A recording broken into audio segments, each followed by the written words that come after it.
Hello friends, स्वागत है आप सभी का पीएस देव ट्यूटर्स में। फ्रेंड्स, आज के इस वीडियो लेक्चर में हम मध्य प्रदेश के कुछ प्रमुख साहित्यकारों के बारे में जानेंगे जिनका बहुत ही बड़ा योगदान है साहित्य के क्षेत्र में। फ्रेंड्स, जिनकी लिस्ट में हम आज बात करेंगे वो साहित्यकार सभी मध्य प्रदेश के ही हैं और जिनका साहित्य के क्षेत्र में एक वृहद स्थान है। तो आइए एक एक करके उनके बारे में शुरू करते हैं। और फ्रेंड्स, आज की इस वीडियो लेक्चर में मैं आपको उन सारे नामों को याद करने की ट्रिक भी बताऊंगा और उनसे जुड़ी सारी रचनाओं के बारे में भी बताऊंगा। आइए शुरू करते हैं। दोस्तों, मध्य प्रदेश के प्रमुख साहित्यकारों में जो सबसे पहला नाम आता है श्री हरिशंकर परसाई जी का, जैसे कि आप स्क्रीन पर देख सकते हैं। उसके बाद आता है श्री बालकृष्ण शर्मा नवीन जी का। इसके बाद दोस्तों नाम आता है माखनलाल चतुर्वेदी का। ये बहुत ही महान शख्सियत है और इन्हें भारत की आत्मा का, दोस्तों हाँ, भारत की आत्मा का टाइटल प्राप्त है। इसके बाद है सुभद्रा कुमारी चौहान जी। उसके बाद आता है डॉक्टर शिवमंगल सिंह सुमन। उसके बाद आता है डॉक्टर शरद जोशी। उसके बाद आता है डॉक्टर भवानी प्रसाद और उसके बाद आता है गजानन माधव मुक्तिबोध। तो दोस्तों, जैसा कि ये 8 नाम आपने अपनी स्क्रीन पे देखे हैं, अब इनको याद करने की हम ट्रिक को डिस्कस करेंगे जो कि बेहद ही महत्वपूर्ण है। आइए देखते हैं उनको। दोस्तों, जैसा कि आप देख सकते हैं, आपकी स्क्रीन पर आपको एक डायग्राम दिख रहा होगा और उसमें नाम लिखे हुए हैं। दोस्तों, हम इसी ट्रिक के माध्यम से सारे साहित्यकारों को याद करेंगे और इसी में उनकी रचनाओं को भी याद करेंगे। तो आइए शुरू करते हैं वन बाय वन। दोस्तों, सबसे पहले मैं आपको सारे नामों को याद करवाऊंगा, उसके बाद हम आगे रचनाओं को डिस्कस करेंगे। आइए शुरू करते हैं। तो आइए डायग्राम को देखते हैं। इस डायग्राम को मैं 2 भागों में बांटता हूँ। आप हरि को पकड़िए, जो हरि वर्ड है। दोस्तों, आप जानते हैं कि हरि विष्णु जी को कहते हैं और कृष्ण जी और शंकर जी, जिनका नाम शिव भी है, इन्हें हम इन्हीं का रूप मानते हैं। तो हरि ने 2 रूप लिए, एक कृष्ण का लिया और एक शिव का लिया। अब कृष्ण के बारे में डिस्कस करते हैं। कृष्ण जी क्या खाते थे? माखन खाते थे। और किसके साथ खाते थे? अपनी बहन सुभद्रा के साथ। बिल्कुल ठीक इसी प्रकार से हम शिव के पास आते हैं तो देखिए उनकी पूरी फैमिली आपको दिख रही होगी। शिव जी, तो शिव मंगल सुमन हो गया इससे। अब आप देखिए, ये हिमालय की पहाड़ियाँ दिख रही होंगी आपको, और हिमालय में क्या होती है दोस्तों? ठंड होती है। जब ठंड होती है तो सर्द लगेगी, तो सर्द से हुआ शरद जोशी। शिव जी किसके साथ बैठे हुए हैं? पार्वती जी के साथ, और जिनका नाम भी क्या है? भवानी। उससे बना भवानी प्रसाद। दोस्तों, आप देख सकते हैं कि इनके साथ गणेश जी भी बैठे हैं, जिनको गजानन भी कहा जाता है। तो गजानन माधव मुक्तिबोध। दोस्तों, जैसा कि ट्रिक के माध्यम से मैंने आपको बताया कि ये सारे नाम आपको याद हो गए होंगे।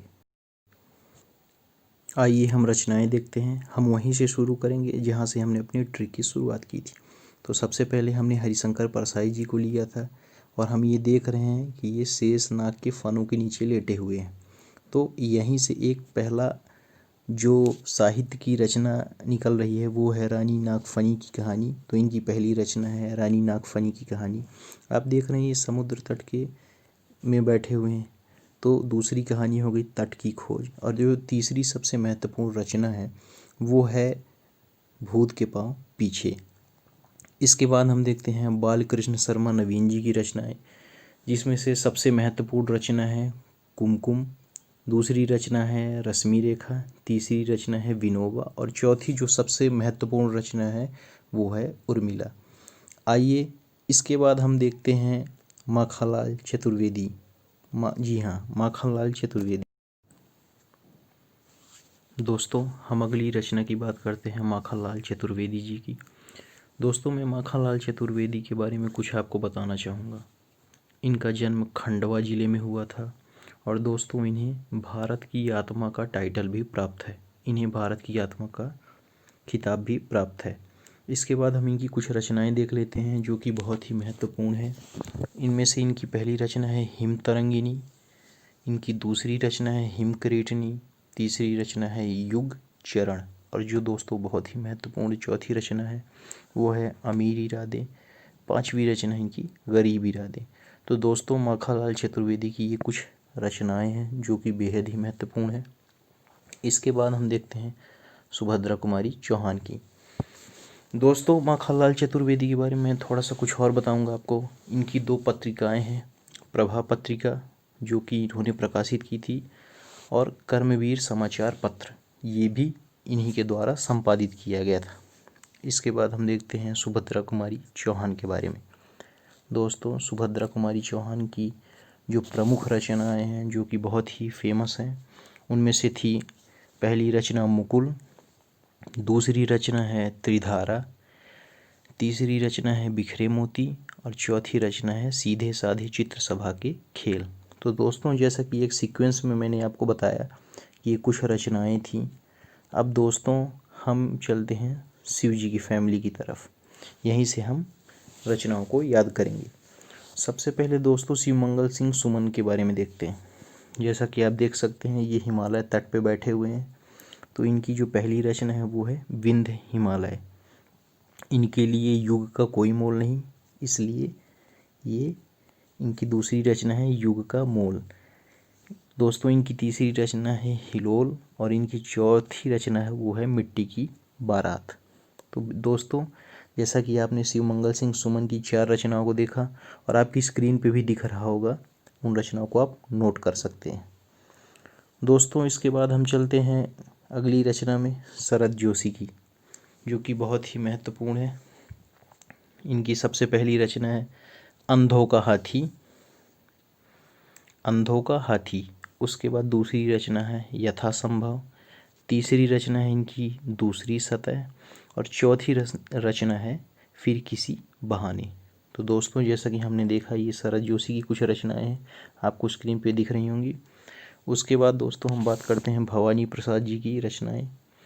भवानी प्रसाद जी की रचनाएं जो हैं उनमें से सबसे पहली रचना है सतपुड़ा के घने जंगल, उसके बाद दूसरी रचना है अंधेरी कविताएं, और तीसरी जो रचना है बनी हुई रस्सी।